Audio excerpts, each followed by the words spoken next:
escenario lo vemos, ¿ah? Sí, por favor. Sí. Ok, para iniciar entendamos qué son los divertículos. Entendamos que estos van a ser pequeños sacos formados por herniaciones de la mucosa y submucosa que van a producirse a través de las capas musculares de la pared del colon. Por ende, estos van a también recibir el nombre de pseudocolon, porque como tal los divertículos, van a llamarse pseudodivertículos porque como tal los divertículos tienen que atravesar las 4 paredes. Y como tal, estos se van a identificar en 2 tipos: los verdaderos, que van a estar formados por las 4 capas de la pared intestinal, como se dice, la mucosa muscular y serosa, y los falsos o pseudodivertículos, que son los principales que se presentan aquí en el intestino y que se van a formar solo por la herniación de la mucosa y su mucosa. ¿Podría ponerse?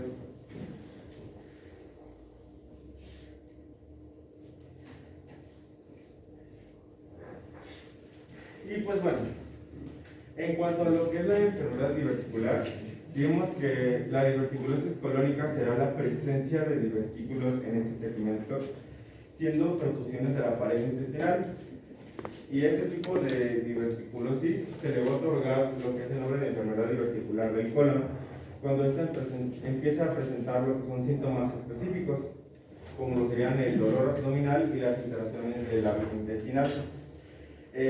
Ojo con esto porque muchas veces se llega a confundir con lo que son los síntomas semejantes al síndrome del intestino irritable, y pues en un más veremos su diagnóstico diferencial para poder determinar qué es.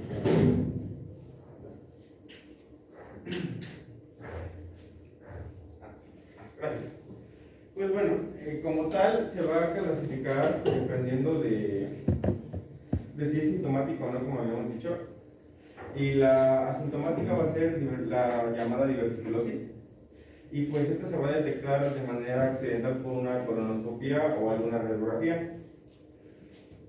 Y como tal, la enfermedad diverticular, esta es la que sí va a presentar síntomas, y pues se va a clasificar en una enfermedad diverticular sintomática, que se va a clasificar en no complicada, que va a entender por dolor abdominal y cambios en el hábito intestinal, y la complicada, que a la vez se va a subdividir en lo que es la diverticulitis aguda complicada, que va a constar de abscesos, fístulas, oclusiones intestinales; diverticulitis aguda no complicada, que va a ser la inflamación peridiverticular; la hemorragia diverticular, que va a ser la rotura de arterias de los divertículos; y por último, la colitis segmentaria asociada a diverticulosis, que va a ser la inflamación de la mucosa interdiverticular. Y pues bueno, aquí lo podemos ver. En este caso, aquí lo que sería la diverticulosis sería esta, que son como tal nada más los divertículos, aquí las herniaciones, y esa sería una diverticulitis, que es la inflamación de los divertículos y el compromiso de lo que serían las venas arteriales por esa zona. Siguiente diapositiva, doctor, por favor. Muchas gracias. Entre los factores de riesgo vamos a encontrar el índice de masa corporal, que es mayor a 30, o sea, obesidad; la genética, que se va a presentar en el 40 a 53% de los casos; el uso de corticosteroides; el uso de analgésicos opiáceos; el tabaquismo; el consumo de AINES 2 veces por semana o más; el alto consumo de carnes rojas; el tratamiento hormonal posmenopausia y la edad. De igual manera, va a incidir mucho en personas de dietas occidentales, como lo serían una prevalencia en los estadounidenses, europeos y algunos australianos, cosa que no pasa entre las personas africanas y aquellos que son asiáticos. Y pues bueno, la etiopatogénesis. Digamos que se producen cambios en lo que es la pared del colon, encontrando que hay pérdida de la función de la elasticidad y la deposición de las fibras del colágeno inmaduras en la matriz extracelular. Habrá disfunción en el tejido conectivo y también habrá alteraciones en el músculo liso entérico. De igual manera, habrá disminución en la motilidad espontánea y un aumento en la actividad colinérgica excitatoria. y disminución de la actividad de los nervios inhibitorios no colinérgicos. Siguiente diapositiva. Por esa razón, el tabaquismo influye al alterar la calidad del colágeno. No sé si en este grupo de nosotros me preguntaron que si el tabaquismo influía, que había encontrado que en unos libros sí y en otros no. No, pues sí influye, porque altera precisamente la calidad del colágeno. Por eso es que el tabaquismo sí interviene. Ok. Continuando con la fisiopatología, diremos que los divertículos se formarán adyacentes a lo que es la Escherichia coli, pues aquí va a existir algún debilitamiento de lo que es la capa muscular. Se puede presentar de 1 a cientos de estos y su tamaño clásico va a ser de 3 a 10 milímetros, aunque puede haber variaciones en los que llegan a medir hasta 2 centímetros e inclusive va a haber unos megadivertículos que llegan a medir hasta 25 centímetros. Vamos a encontrar que estos también son muy comunes en el colon sigmoides, que es en donde se presentan de manera más frecuente, y pues hablaremos de esto más adelante en cuanto a las operaciones. Y pues bueno, la presentación clínica, en esta hablaremos de la historia natural de la enfermedad. Esta se va a dividir en dos estadios. El primero va a ser la formación del divertículo y el segundo va a comprender las complicaciones, que van a ser las perforaciones microscópicas, el flegmón pericólico, abscesos pericólicos y abscesos intraabdominales. Como tal, el diagnóstico dependerá de la localización de los divertículos. Por ejemplo, cuando van a ser mayormente certeros cuando estos presentan un dolor en la fosa ilíaca izquierda, presentando obviamente dolor, irritación peritoneal, fiebre y leucocitosis. Y aquí están los puntos del diagnóstico diferencial, que van a ser la hernia inserada, cáncer de colon perforado, cistitis, isquemia mesentérica, apendicitis aguda, enfermedad de Crohn, colitis isquémica y colitis pseudomembranosa. Corregir es hernia incarcerada. ¿Verdad?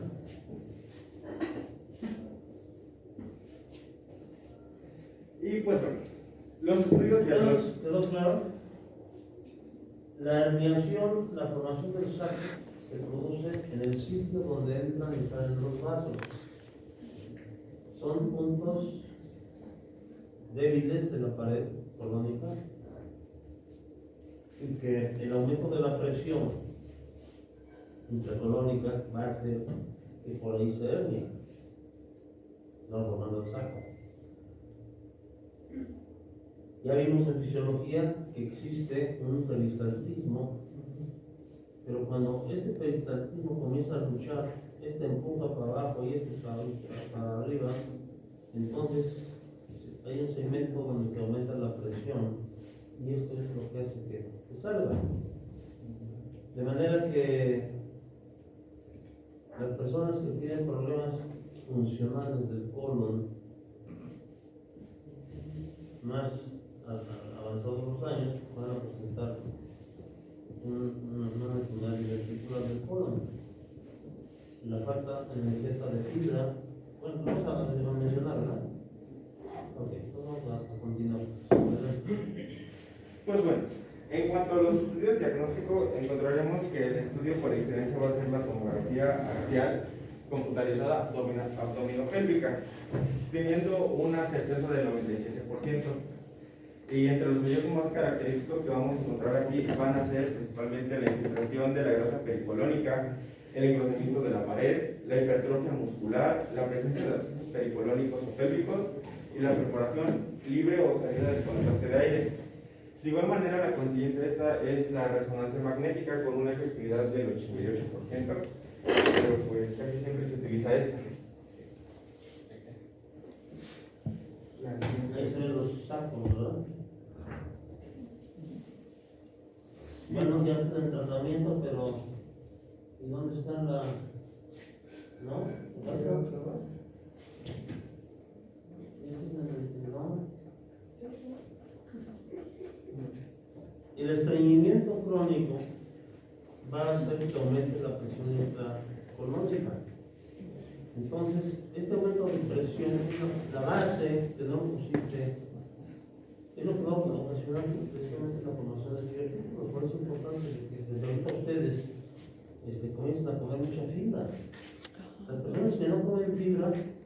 desarrollar más adelante una enfermedad diverticular del colon. ¿Sí? Todas las personas estreñidas forman en su mayoría una enfermedad diverticular del colon. Es fundamental, ¿no? La ingesta de fibra. Todo lo que aumente la presión intraabdominal, intracolónica, va a desarrollar divertículos de colon. Adelante. ¿Cuál? ¿Esta o esta? La siguiente, doctor, por favor. Gracias. También para su diagnóstico tenemos a la mano el colon por edema con doble contraste. Entonces, es más accesible un colon por edema que una tomografía. La tomografía, ¿cuándo la voy a pedir? Cuando piense yo en que el paciente tiene una diverticulitis perforada. Antes no tiene caso. Antes con un colon por edema con doble contraste, es decir, se le mete bario y luego se insufla con aire. Eso nos da doble contraste, el aire y el bario. ¿Sí? Entonces, con un colon por edema tenemos suficiente para hacer el diagnóstico. Si quiero precisar, porque estoy sospechando de una diverticulitis perforada, y quiero ver la magnitud del absceso, entonces le pido una tomografía. Antes no tiene caso. Adelante. Gracias.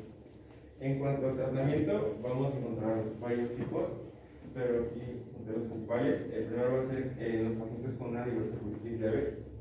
En este se van a manejar modificaciones en la dieta, como suplementos sintéticos altos en fibra, probióticos, y sumado a esto, suministrar algún tipo de antibiótico bioral que cubra las bacterias gram negativa y algunos anaerobios. Ojo, estamos hablando de diverticulitis, no de diverticulosis.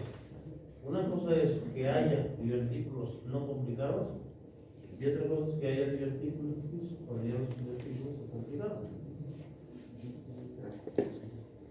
Y bueno, en cuanto a los casos moderados, los pacientes van a ser hospitalizados y van a recibir un manejo con ayunos líquidos y antibióticos intravenosos, como serían las cefalosporinas de tercera generación más el metronidazol. Aquí en metronidazol no lo usamos como antiamidiano, sino más bien como antibiótico contra anaerobios. Es un anaerobicida. De manera que una diverticulitis puede complicarse severamente. ¿Qué es lo mejor? Que desde ahorita todos ustedes recomienden en su casa la ingesta de fibra, alimentos que contengan fibra, lechuga, pepino, piña, zanahoria, brócoli, coliflor, apio, jícama, el bagazo, porque la naranja solito no sirve, es más el bagazo. La siguiente diapositiva. Gracias. Y pues bueno, iniciamos con los tratamientos quirúrgicos. Esto es cuando los divertículos se vuelven complicados, agudos principalmente. Y pues vamos a encontrar tres tipos de cirugías, que van a ser las cirugías de 3 tiempos, de 2 tiempos y 1 tiempo. En cuanto a la de 3 tiempos, ya es obsoleta, ya no se utiliza. Y pues, como tal, nada más incluye por la información. En cuanto a esta, se dice que es la realización de un estoma derivativo con un primer tiempo con drenaje de la zona afectada.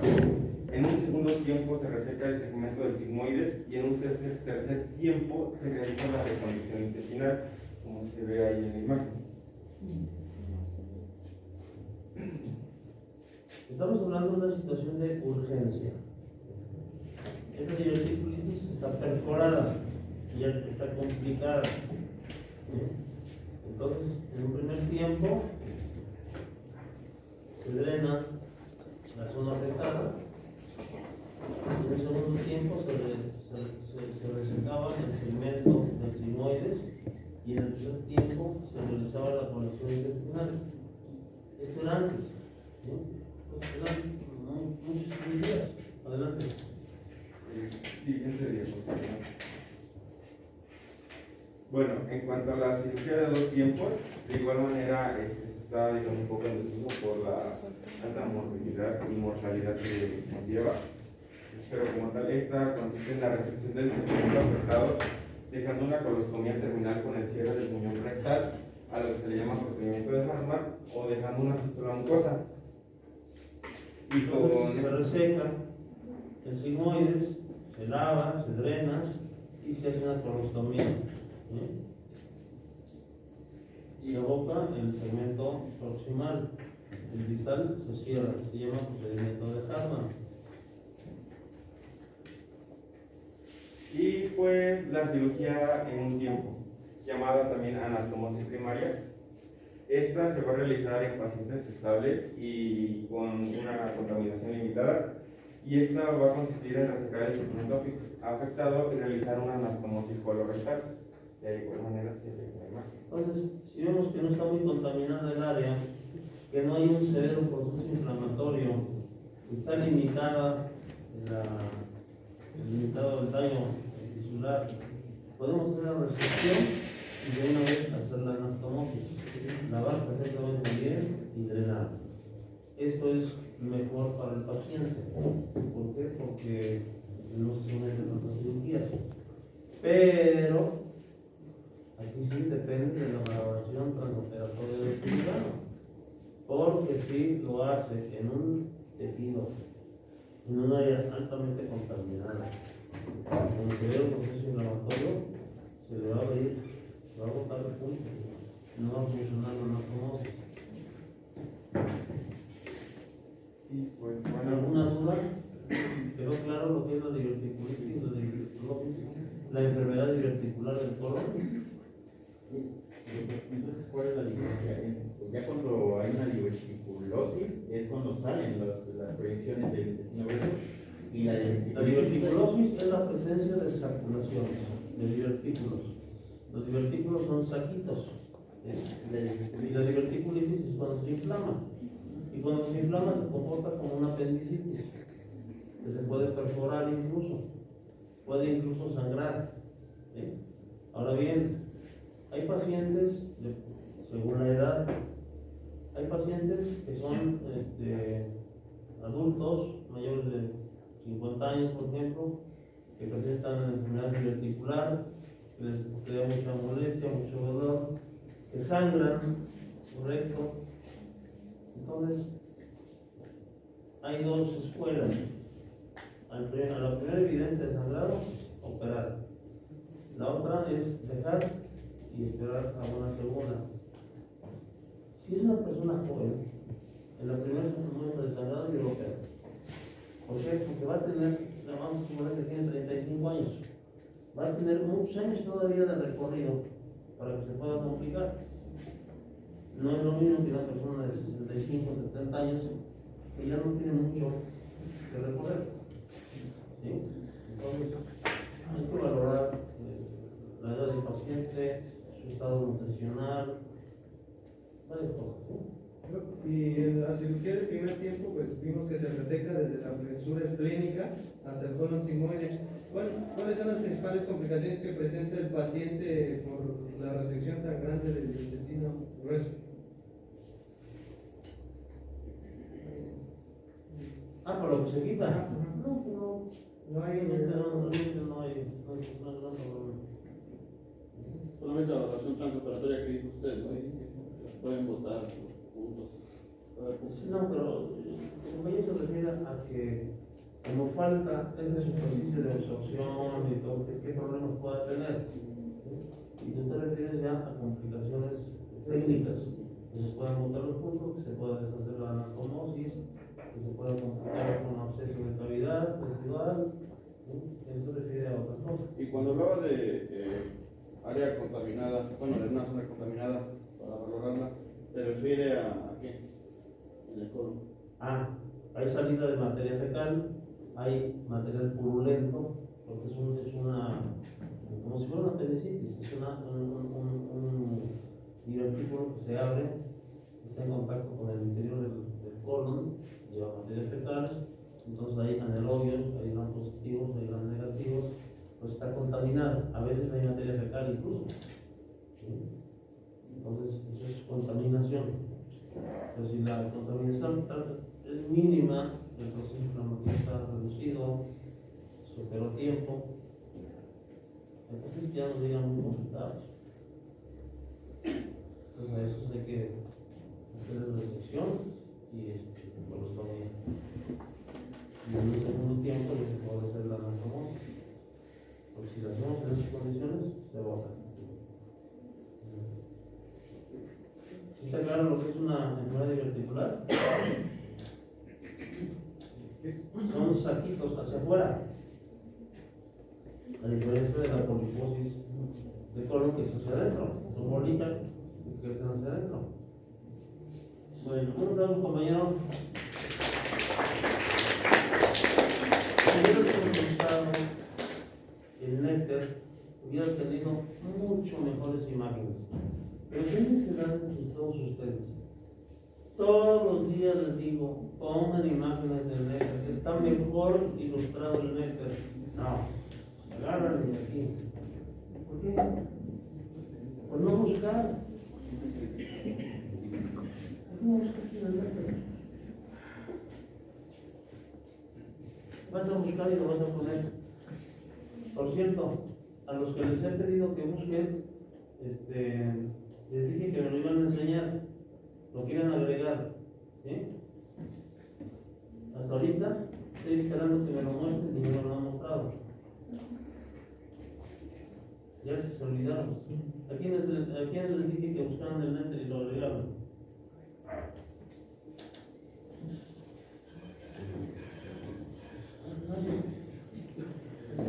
Yo voy a recibir sus trabajos que me entregue su jefe de grupo y que no lo haya actualizado es como si no lo hubiera entregado, ¿sabes? Pues lo mismo no hay nada. ¿Quién sigue? Tengan un punto, pero que tiene consecuencias. Ah, por cierto, esta es la clasificación de Shindy. Bueno, pues sí, lo hiciste muy escuetamente. Esta es la clasificación. No consultaste ningún libro de cirugía. No te lo doy por recibido. ¿Sí? Está totalmente incompleto. ¿Cómo vamos a clasificarlo? No se trata de hacer trabajos al aventón, jóvenes. Se trata de profundizar y hacerlos bien. Entonces, no me lo has entregado todavía. Hasta el lunes. Este lunes. ¿Eh?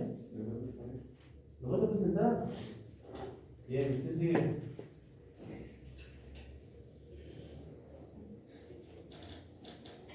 ¿Qué te vas? Ahí.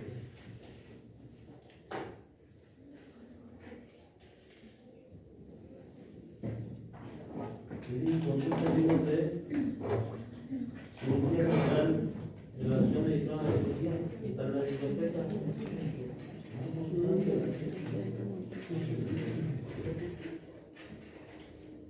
Entiendan, esos son padecimientos de resolución científica y qué mejor que en un libro de cirugía para consultar esos temas.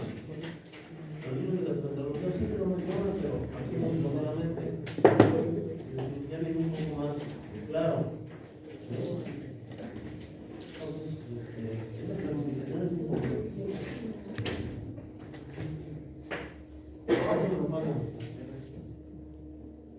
¿Lo pasa? ¿Eh? ¿Qué le pasa? ¿Qué le pasa? Que si usted nos podría pasar, por favor. ¿Eh? Que si usted lo podría pasar, por favor. ¿Eh? Si usted lo podría pasar, por favor. Ah, eso fuerte.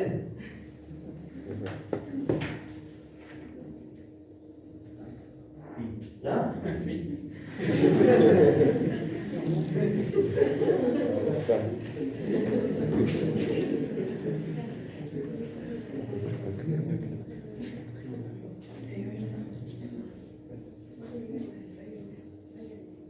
Adriana, ¿cómo solo? Mariana. Solo que van acompañada.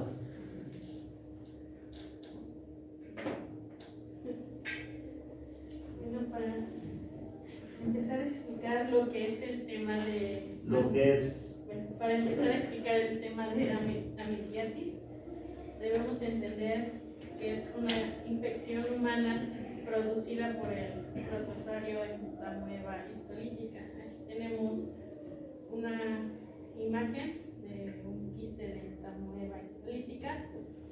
Bueno, esta es la causante de la mediasis. Bueno, para entender cómo qué es lo que va a provocar este parásito, bueno, el nombre científico del parásito se compone a partir de 4 términos griegos, que son en, que se refiere al intestino, ameba, que se refiere a amoeba, ist, a tejido, y lisis, a destrucción. Bueno, prácticamente aquí explica la naturaleza de la enfermedad que provoca. El trastorno que implica es una destrucción de los tejidos intestinales. Y bueno, el protozoario se denomina ameiba, pero se ha extendido el uso menos, digamos, riguroso de amoeba, y por consiguiente la enfermedad, por eso se denomina amebiasis.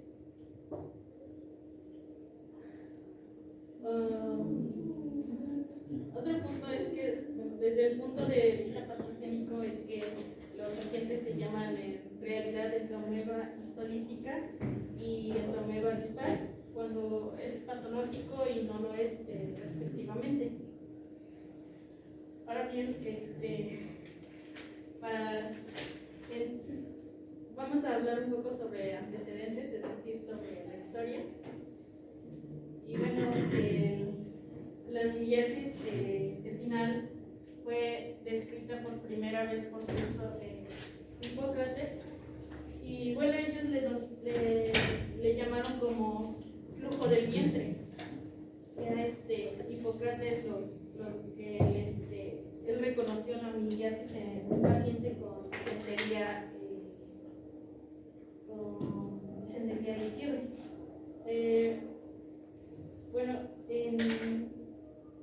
los primeros relatos aquí en México sobre esta patología es acerca del fray García Guerra, arzobispo de México. No es que haya descubierto algo, es que él es el que se enferma. No es que él haya descubierto algo, sino es él el que se enfermó. Se murió de una complicación, ¿no? Sí. De una mediasis invasora del hígado. Aquí le explicamos que al llegar a México al llegar a México, porque no estaba presente en el país, bueno, presenta un cuadro de fiebre y dolor en el área hepática, el cual describe Martín de la Cruz, que era un indio náhuatl y autor del Códice Guardiano, que era un libro de herbolaria. Bueno, Mateo Alemán explica el padecimiento hepático del arzobispo, y de acuerdo con los resultados de la autopsia clasifica la lesión como un absceso hepático. Esto lo vamos a ver no, pues aquí Sí. No, porque hay Sí, el absceso hepático quirógeno, que lo vemos en la materia siguiente de la patología del abdomen. Aquí solamente vemos el absceso hepático familiar. Bueno, ya para el 1875 en San Petersburgo, Feder Bloch encontró amibas en las heces de un agricultor, pero no consideró que estas causaran la disentería, más bien pensó que solo mantenía un proceso inflamatorio. Y bueno, él describió los aspectos clínicos de la amibiasis intestinal e hizo la primera descripción microscópica de la entamoeba histolítica. Y bueno, algunos para ese entonces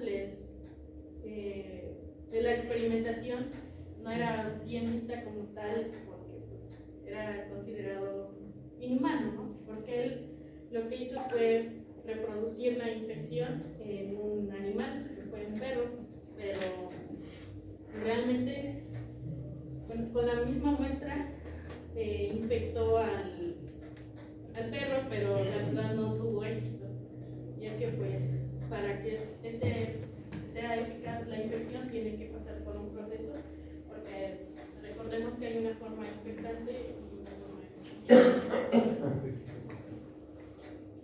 Bueno, ya para 1891, Consilman y Lafleur demostraron con pruebas clínicas y anatómicas patológicas que las amibas eran el agente etiológico de la disentería amibiana y del absceso hepático amibiana. También recordar que en 1913 Walter y Sellas determinaron que la transmisión de la enfermedad se da por los quistes y no por los trofozoitos. Y bueno, ya en 1925 Emily Brown sugirió que había dos especies. Entre ellas decía que era una capaz de causar enfermedad, que era la invasora, que era la entamoeba histórica, y otra que nunca causa enfermedad, a la que llamó entamoeba dispar. Estas son las causantes de la metiasis intestina. Bueno, las observaciones de lo que era Brown no fueron reconocidas en su momento, sino hasta la época de 1970, cuando se hicieron más investigaciones reconociendo organismos distintos.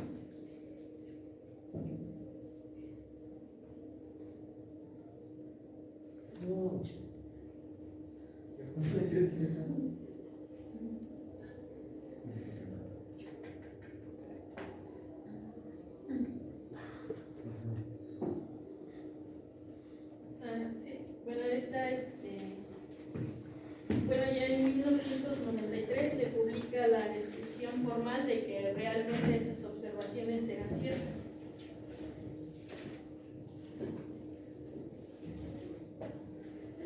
Bueno, hablemos un poco de epidemiología. Nos dice que aquí a nivel mundial la amibiasis está catalogada como la tercera parasitosis causante de la muerte y como la tercera causa de muerte. Del 10 al 20% de la población mundial se considera infectada y el 10% se considera que sufre la enfermedad. Algunos pues son pacientes asintomáticos. ¿Qué quiere decir esto? Que pues simplemente presentan la enfermedad pero no tienen síntomas, pero son agentes que pueden transmitir la enfermedad a otras personas. Y bueno, el absceso hepático es más frecuente en varones entre 30 y 45 años y se asocia con una alta mortalidad.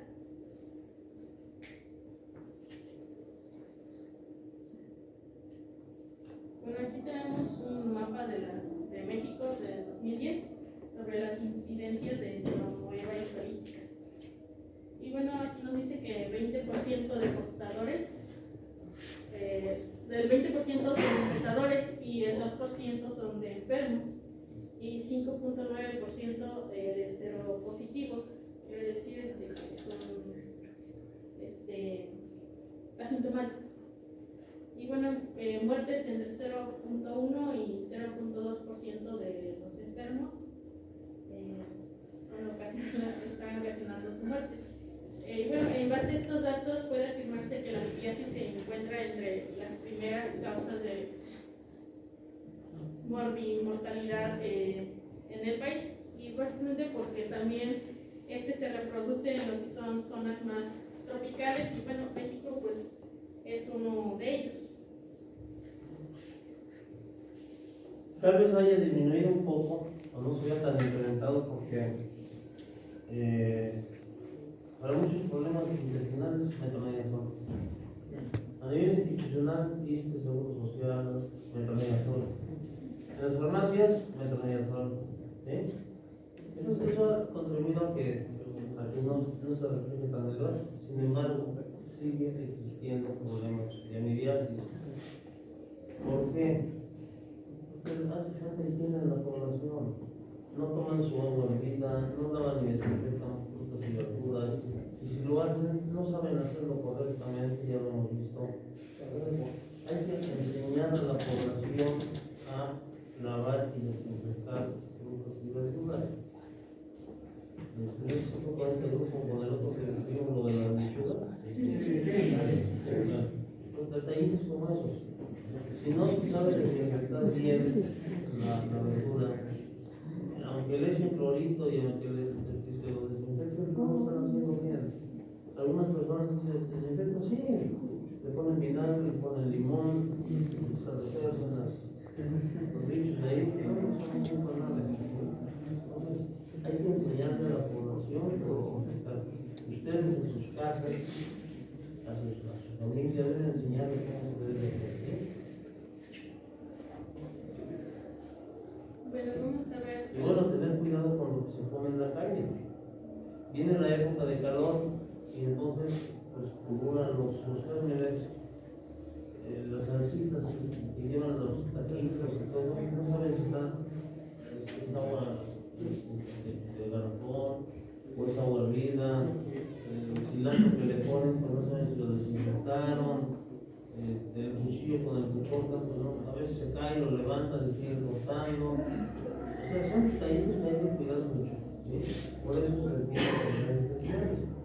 En época de calor están los, ¿cómo se llaman esos? De agua, de vidrio, ¿cómo se llama? Los vitroleros, traen el bloque de hielo, lo pican, se cae el hielo en el suelo, lo levantan y lo echan al vitrolero. Es el caso. El caso que la ¿A poco sí? Bueno, vamos a ver que bueno, la moeba es un protozoo que su ciclo de vida comprende de 2 estadios, que es la forma invasiva, que es la vegetativa, y la forma de resistencia infectante, que es el quiste. Y bueno, el trofozoito es anaerobio facultativo con forma irregular ameboide, que es alargada, como lo vemos en la imagen de su derecha, en la parte superior. Ahí vemos que está un poquito alargada y bueno, abajo también se ve la forma que está alargada.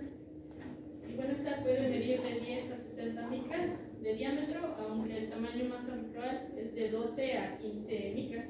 Hay uno que está de aproximadamente 10 micras.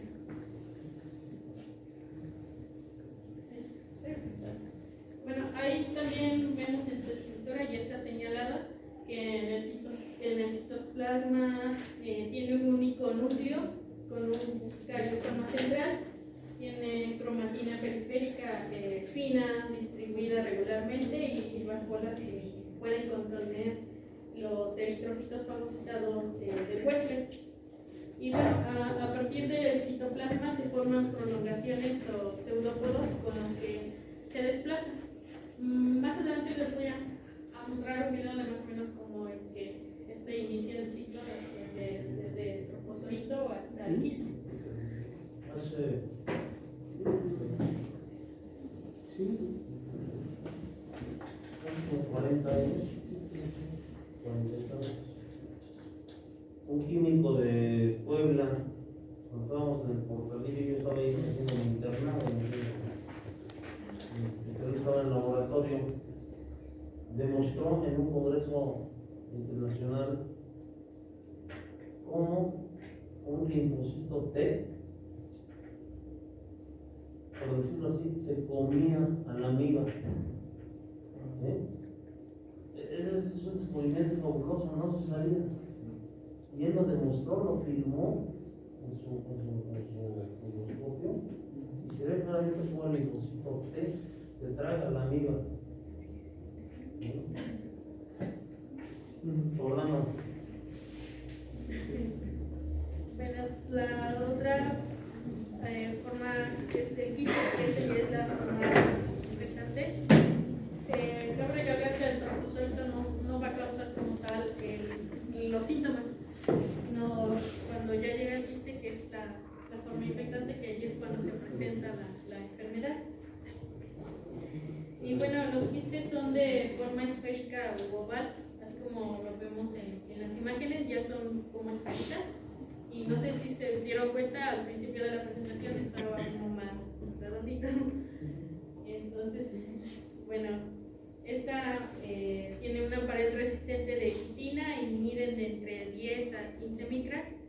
Y bueno, en el citoplasma tiene barras cromatoides de bordes curvos, menos de 10, y una masa de glucógeno cuando son inmaduros.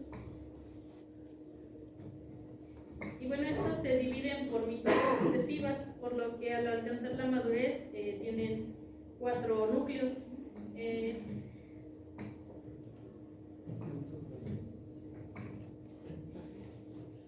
Bueno, vamos a empezar con lo que es su ciclo biológico. Su ciclo de vida es directo, es decir, que solamente tiene un solo hospedador. Cuando los quistes maduros son ingeridos por un hospedador, estos se desenquistan y en el intestino delgado, estos van a dar lugar a un trofozoito. Y bueno, los trofozoitos se multiplican por fisión binaria y estos se van a desplazar hacia el intestino grueso. A medida que avanzan,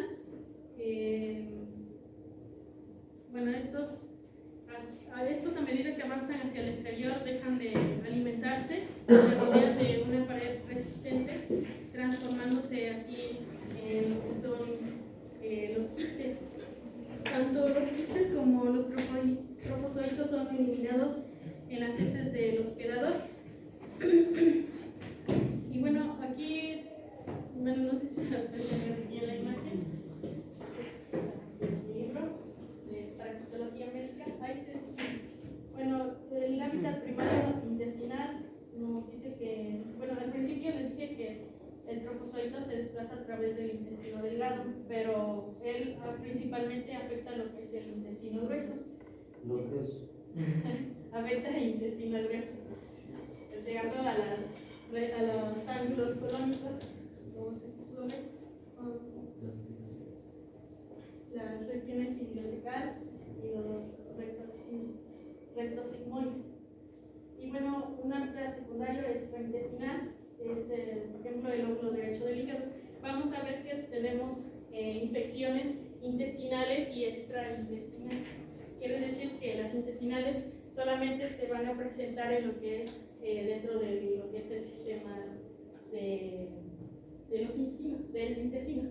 Y las extraintestinales pueden llegar a afectar hacia el hígado o incluso pulmones hasta cerebro. Y bueno,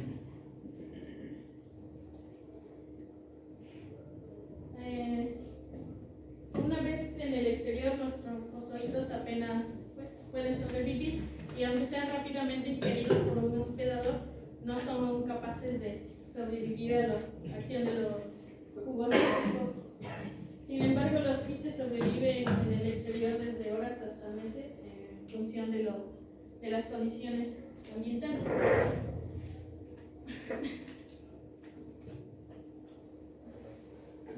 Bueno, aquí vemos un video.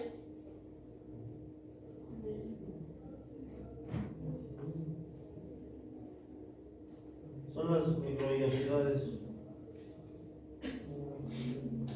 intestinales.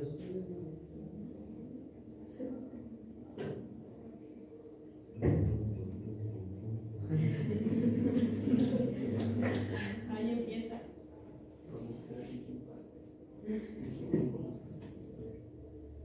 Este quiste.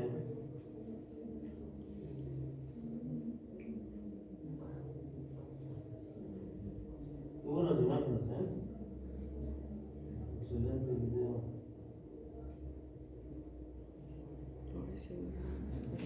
Ahí está pariendo quiste.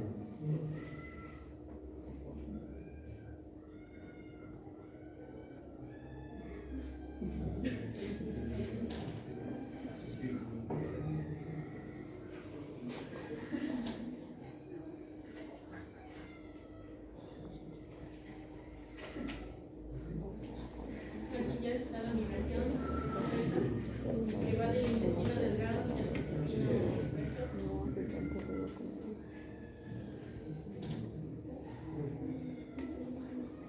Ujú.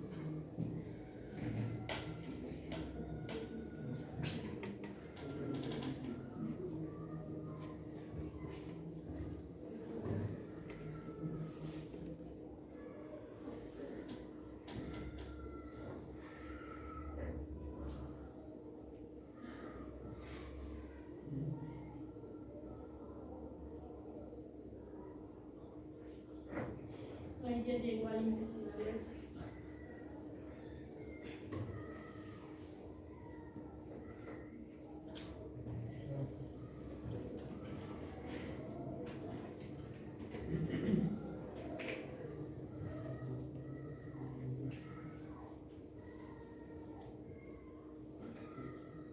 ¿Ya vieron cómo se va desplazando?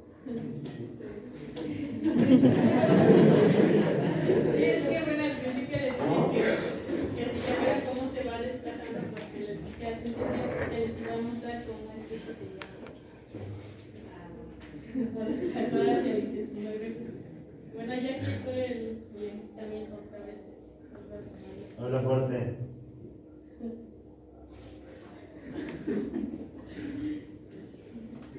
Aquí ya empieza a formar su capa más dura, lo que al principio vimos, o sea, se forma lo que es el nuevo quiste. Y bueno, estos otra vez de nuevo vuelven al proceso de desenquistamiento, vuelven al proceso de trofozoitos, se dividen, van directamente pues, hacia, bueno, ya están en el intestino grueso y se vuelven a reproducir. Entonces, bueno, ahí termino.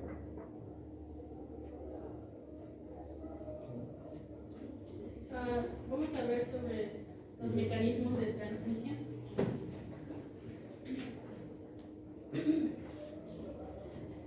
Bueno, tenemos 6 mecanismos que se les conocen como 6 ejes. Tenemos el fecalismo, que son conocidos como peces, agua contaminada, manos y dedos, fingers, alimentos, food, moscas, flies, objetos cónicos. Entonces, aquí vemos que estos mecanismos, como ya nos había comentado el doctor, a través del fecalismo, por ejemplo, no saben que, por ejemplo, una persona que se fue al campo puede hacer ahí sus necesidades. Y bueno, no se lava las manos, está contaminado. Bueno, inicia el proceso a través de la decisión de que no se haya lavado las manos, no se haya tocado la boca y comienza de nuevo el ciclo. El agua contaminada, como ya lo dijo, también no hierve en el agua, hay cultivos que se riegan con aguas negras. Por ejemplo, las fresas son un reservorio común de este parásito, por eso es que se deben lavar muy bien. Manos y dedos, ya lo habíamos comentado, los alimentos y las moscas, porque también se paran en lo que son las popos, ¿no? Y bueno, ahí andan volando, se paran en su comida y pues vuelven lo mismo. Y algunos objetos, como ya les dije, el quiste puede sobrevivir dependiendo del ambiente en el que se encuentra.